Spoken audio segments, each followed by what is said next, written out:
Hello students, I hope कि आप सभी लोग बहुत अच्छे से होंगे घर पे। ठीक है, और वीडियो लेक्चर्स को बड़े अच्छे से एंजॉय कर रहे होंगे। तो बेटा आज इस चैप्टर का सब बेसिक कंसेप्ट इन केमिस्ट्री जो है आपका, उसका लास्ट टॉपिक है इस चैप्टर का जो हम डिस्कस करने जा रहे हैं।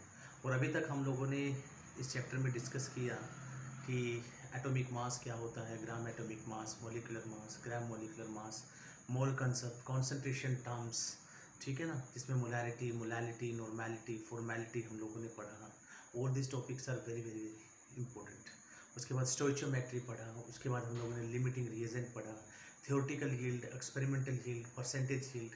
तो पूरे चैप्टर में आप क्या देख रहे हो कि the chapter is very very important for numerical point of view. Numerical आएगा ही आएगा, IIT JEE के अंदर भी, नीट के अंदर भी यहाँ से एक न्यूमेरिकल आना है। और मोल एक ऐसा चैप्टर है जो बिल्कुल अच्छे से क्लियर होना चाहिए, क्योंकि ये चैप्टर आपका पीछा नहीं छोड़ने वाला। ये चैप्टर कहीं पे भी किसी भी चैप्टर में लग सकता है जाके। ठीक है, तो आज का टॉपिक, उसके बाद हम लोगों ने कल लॉज पढ़े। ठीक है ना, कि जब भी केमिकल रिएक्शन होती है तो रिएक्टेंट किस तरह से कंबाइन करते हैं, कुछ लॉज को फॉलो करते हैं। आज हमारे जो लास्ट दो लॉ बचे हुए हैं इसमें, डे-ल्यूसेक लॉ और de Lussac law of gaseous volume, and the last one is Avogadro law, जो हम आज लोग पढ़ेंगे यहाँ पे। इसके अलावा एक चीज़ और मैं आप लोगों को कहना चाहता हूँ कि आप इस चैप्टर के अंदर न्यूमेरिकल्स की प्रैक्टिस बड़े अच्छे से करनी है। ठीक है ना, जितनी भी DPP दी गई हैं सारे न्यूमेरिकल्स बड़े अच्छे से करो। 250-300 के आसपास हम लोग न्यूमेरिकल चेक कर चुके हैं, वो भी बड़े अच्छे से करने हैं आप लोगों को। और एक लास्ट इंपॉर्टेंट चीज़ ये बेटे, साइंटिफिक नोटेशन और सिग्निफिकेंट फिगर, ये दो टॉपिक मैं आप लोगों को नहीं कराऊंगा यहाँ पे, क्योंकि सिग्निफिकेंट फिगर और साइंटिफिक नोटेशन आप लोग जो है फिजिक्स में पढ़ते हो, फिजिक्स में सर ने करा दिया होगा।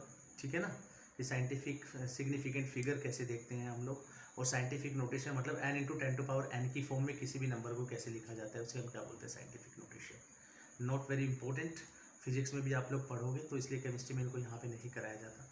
फिर भी किसी स्टूडेंट्स को अगर करना है तो I will send the notes. ठीक है ना, तो हम लोग वेडनेसडे से नया चैप्टर स्टार्ट करेंगे, दैट इज एटॉमिक स्ट्रक्चर। तो अभी बिना टाइम वेस्ट किए हम लोग स्टार्ट करते हैं अपना लेक्चर आज का।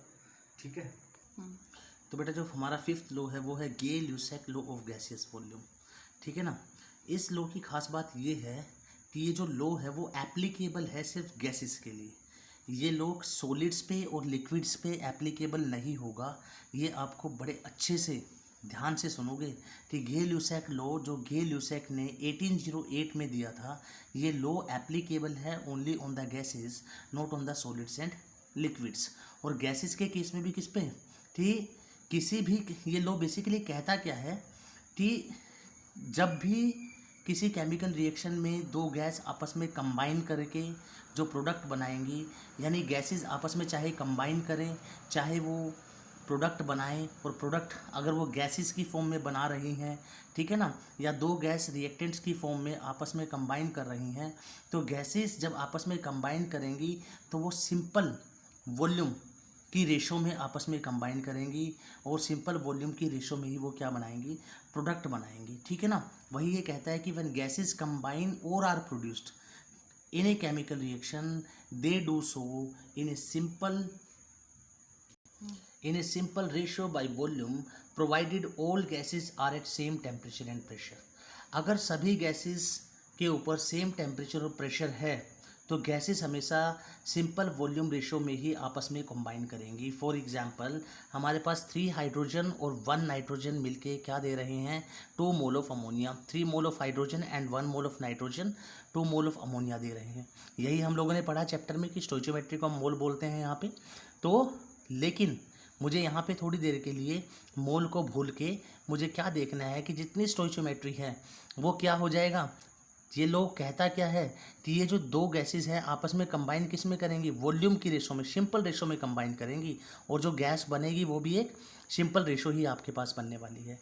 तो यहाँ पे 3 वॉल्यूम हाइड्रोजन और 1 वॉल्यूम नाइट्रोजन जब कंबाइन करेगा तो कितना अमोनिया देगा, 2 वॉल्यूम अमोनिया देगा। यानी रेशो कितनी है, 3:1:2, यानी सिंपल होल नंबर रेशो आ रही है आपके पास तो यही कहता है हमारा गे लुसैक लॉ कि गैसेस चाहे प्रोड्यूस हो चाहे आपस में कॉम्बिनेशन करें, वो कंबाइन करें, वो किस में होता है, उनका सिंपल होल नंबर रेशो में होता है।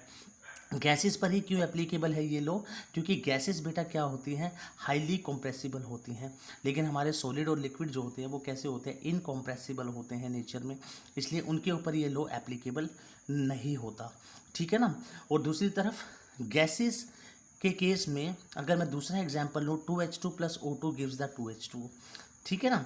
तो अगर मेरे पास आप क्या देख रहे हो, इसके अगर दो मॉलिक्यूल कंबाइन कर रहे हैं तो इसका एक मॉलिक्यूल, और दोनों मिलके क्या दे रहे हैं, दो मॉलिक्यूल वाटर के। तो अगर ये 100 ml है भाई, दो हाइड्रोजन पे एक ऑक्सीजन यूज़ हो रही है, यूटिलाइज हो रही है, तो अगर ये 100 ml है तो ये कितना यूटिलाइज होगा, 50 ml, और ये कितना बनेगा 100 ml, भाई 2 बन रहा है ना, 2 से 2 तो 100 से कितना बनेगा 100, ठीक है ना। तो रेशो कितनी आ रही है, सिंपल यहाँ पे जो रेशो आ रही है आपकी, आप अगर वॉल्यूम की रेशो निकालोगे, 51 जा 51, 52 जा 200 एंड 52 जा 200, 2:1:2, जो कि अगेन एक सिंपल रेशो है, ठीक है। तो समझ में आया कि जो गैसेस हैं वो हमेशा, गैसेस का क्या निकाला जाता है, वॉल्यूम, ठीक है ना। तो गैसेस जब कंबाइन करेंगी या गैसेस जब बनेंगी किसी केमिकल रिएक्शन में, तो उनकी जो वॉल्यूम की रेशो होगी वो क्या होगी, सिंपल होगी, फ्रैक्शन में नहीं लेना हम लोगों को। तो यहीं पे खास बात क्या आती है कि गे लुसैक लॉ डिफाइन करता है किस लॉ को, law of definite proportion by volume.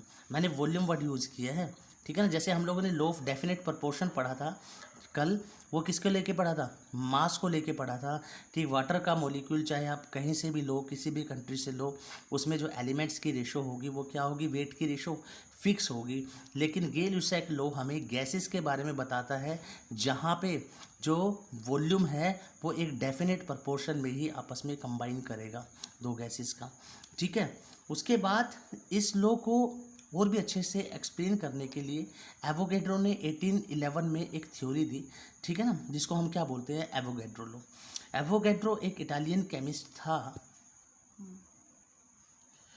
Avogadro ने क्या स्टेटमेंट दी थी बेटा, सबसे इंपॉर्टेंट स्टेटमेंट थी कि अगर गैसेस का वॉल्यूम इक्वल हो सभी कंटेनर में, और उन कंटेनर्स के ऊपर टेम्परेचर और प्रेशर क्या हो, सेम कर दिया जाए, तो हर एक कंटेनर के अंदर गैस के मॉलिक्यूल क्या होंगे, सेम होंगे। अब गैस के बेटा हम मॉलिक्यूल लेंगे क्योंकि मॉलिक्यूलर फॉर्म में एग्जिस्ट करती है, हाइड्रोजन H2 की फॉर्म में, नाइट्रोजन N2 की फॉर्म में, ऑक्सीजन O2 की फॉर्म में, ठीक है ना। सिंगल एटम की फॉर्म में कभी भी गैसेस का एग्जिस्टेंस नहीं होता। इसलिए क्या कहते हैं कि जब भी कंटेनर्स के ऊपर टेम्परेचर और प्रेशर सेम होगा, ठीक है ना, टेम्परेचर और प्रेशर अगर सेम है और सभी कंटेनर्स में इक्वल वॉल्यूम गैसेस का है, चाहे वो मोनो एटॉमिक हो, डाई एटॉमिक हो, ट्राई एटॉमिक गैस हो, कैसे भी गैस हो हमारे पास, तो उससे कोई फ़र्क नहीं पड़ना चाहिए। सभी कंटेनर्स के अंदर जो मॉलिक्यूल होंगे गैस के वो क्या होंगे, सेम होंगे, ठीक है ना। वही कहता है कि हाइड्रोजन और क्लोरीन ने मिलकर क्या बनाया, हाइड्रोजन क्लोराइड। तो H2 प्लस Cl2 ने क्या दिया, 2HCl। अगर इसका एक वॉल्यूम है तो इसका भी एक वॉल्यूम मिलके क्या दे रहे हैं, हमारे पास दो वॉल्यूम। अगर हाइड्रोजन के N मॉलिक्यूल मैं ले लूँ, इसके N मॉलिक्यूल, तो ये कितने बनेंगे मेरे पास, 2N मॉलिक्यूल। अगर मैं इसका एक मॉलिक्यूल लूँ, इसका भी एक मॉलिक्यूल लूँ, तो मेरे पास कितने बनेंगे, 2 मॉलिक्यूल। अगर मैं इसका हाफ मॉलिक्यूल लूँ, इसका हाफ मॉलिक्यूल लूँ, तो ये मेरे पास कितने बनेंगे, 1 मॉलिक्यूल बनेंगे। यानी 1 मॉलिक्यूल HCl का मतलब क्या हो गया, उस 1 मॉलिक्यूल के अंदर हाफ मॉलिक्यूल हाइड्रोजन के प्रेजेंट है और हाफ मॉलिक्यूल क्लोरीन के प्रेजेंट है। और इस रिसर्च को एवोगैड्रो ने साइंटिफिक जर्नल में पब्लिश किया था, ठीक है ना। तब कौन से साइंटिफिक जर्नल में, फ्रेंच जर्नल डी फिजिक।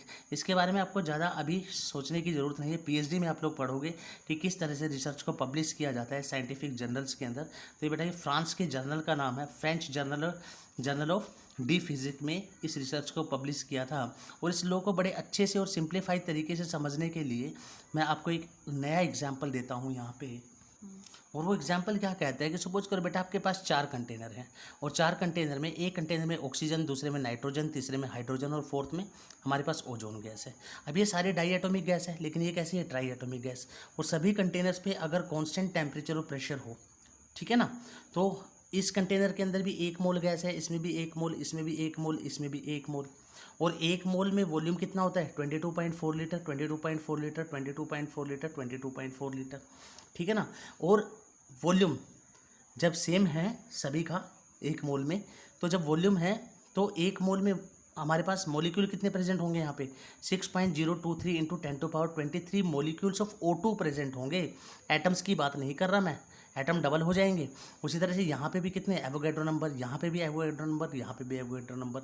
तो जब सभी कंटेनर्स पे इक्वल टेम्परेचर, कांस्टेंट टेम्परेचर और प्रेशर है, ठीक है ना, यही कहता है ना कि equal volume of all gases under similar condition of temperature and pressure contain equal number of molecules is called Avogadro. समझ में आया कि equal volume of all gases under similar condition of temperature and pressure contain equal number of molecules is called Avogadro law। ठीक है ना। और Avogadro law ने जो हमारे पास ये नंबर दिया था उसको हम क्या बोलते हैं, एवोगैड्रो कांस्टेंट, जिसकी वैल्यू 6.023 इंटू 10⁻23 होती है। तो यहाँ पे बेटा आपका चैप्टर ये ख़त्म हो जाता है और आपके पास जो सिग्निफिकेंट फिगर है और साइंटिफिक नोटेशन वो आपको फिजिक्स में कराया जाता है, इसलिए हम उसको यहाँ पे नहीं पढ़ेंगे। वैसे 5 मिनट का टॉपिक है, हम लोग बाद में स्कूल में भी कर लेंगे उसको, वहाँ से क्वेश्चंस नहीं आते हमारे, ठीक है।